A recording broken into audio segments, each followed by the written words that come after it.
नमस्कार व्यूअर्स। आज मैं आपके लिए ध्रुव तारे की ऐतिहासिक कहानी लेकर आई हूँ। कहानी में आगे बढ़ने से पहले हमारे चैनल को सब्सक्राइब कर लें और हमें कमेंट्स करके ज़रूर बताएं कि आपको कहानियाँ कैसी लग रही हैं। आपके कमेंट्स हमें और भी अच्छी अच्छी कहानी लेकर आने के लिए प्रेरित करते हैं। तो चलिए कहानी में आगे बढ़ते हैं। कैसे एक नन्हा बालक तपस्या कर भगवान की गोद में स्थान पाता है और अमर हो जाता है। मुझे यह कहानी मेरे बचपन में मेरे दादाजी ने सुनाई थी।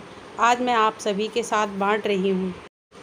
राजा उत्तानपाद ब्रह्मा जी के पुत्र मनु के पुत्र थे। उनका विवाह एक बहुत ही सुंदर कन्या से हुआ था जिसका नाम सुनीति था। राजा अपनी पत्नी से बहुत प्रेम करते थे, लेकिन उन्हें कोई संतान नहीं थी। इसलिए रानी ने राजा को दूसरा विवाह करने को कहा। राजा अपनी पत्नी से बहुत प्रेम करते थे, इसलिए उन्होंने मना कर दिया और कहा कि दूसरी पत्नी के आने से तुम्हारा स्थान कम हो जाएगा। जिस पर सुनीति ने कहा कि मुझे आप पर पूरा विश्वास है, ऐसा नहीं होगा।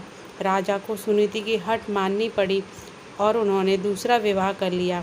उनकी दूसरी पत्नी का नाम था सुरुचि।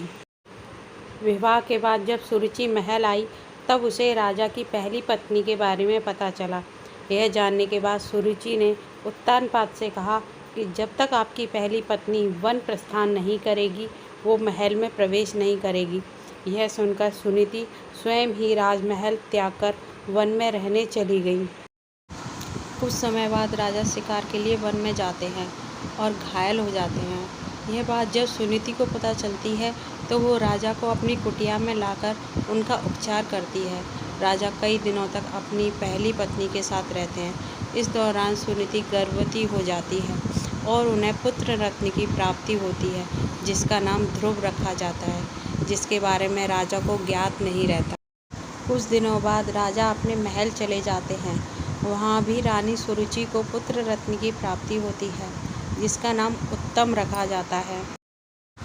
वो रानी सुनीति को महल में आने का आग्रह करते हैं, लेकिन वो नहीं आती। ध्रुव को कभी कभी महल भेज दिया करती। यह सब देख रानी सुरुचि को ध्रुव से घृणा होने लगती है। एक दिन ध्रुव अपने पिता उत्तानपाद की गोद में बैठता है। यह देख रानी सुरुचि को क्रोध आ जाता है और वो उसे धक्का देकर अपशब्द कहती हैं और उसे छोड़ी हुई स्त्री का पुत्र कहकर अपमानित करती हैं। माता सुनीति उसे समझाती हैं, बेटा अगर कोई बुरा कहता है तो उसके बदले में उसे बुरा मत कहो, इससे तुम्हें ही हानि होगी।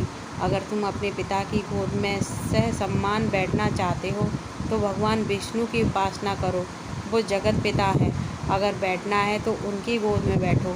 बालक ध्रुव के मन में यह बात बैठ जाती है और वह यही भाव लिए यमुना तट पर नहाने जाता है और उसकी मनोदशा जानकर नारद मुनि आते हैं और वो ध्रुव को भगवान की भक्ति की विधि बताते हैं, जिसे जानने के बाद ध्रुव कठोर तपस्या में लीन हो जाता है। कई महीनों तक खड़े होकर तपस्या करता है। कभी जल में तपस्या करता है तो कभी एक उंगली पर खड़े होकर निरंतर ओम नमो भगवते वासुदेवाय का जाप पूरे ब्रह्मांड में गूंजने लगता है। नन्हे से बालक की इस घोर तपस्या को देख भगवान उसे दर्शन देते हैं।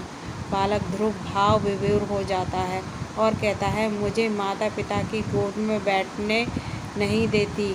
मेरी माँ कहती है कि आप इस सृष्टि के पिता हैं, अतः मुझे आपकी गोद में बैठना है। भगवान उसकी इच्छा पूरी करते हैं और उसे तारा बनने का आशीर्वाद देते हैं, जो कि सप्त ऋषियों में से ज़्यादा श्रेष्ठ होगा। उस दिन से आज तक आसमान में उत्तर दिशा की ओर ध्रुव तारा चमक रहा है। ध्रुव तारे की कहानी आपको कैसी लगी, हमें कमेंट करके ज़रूर बताएं।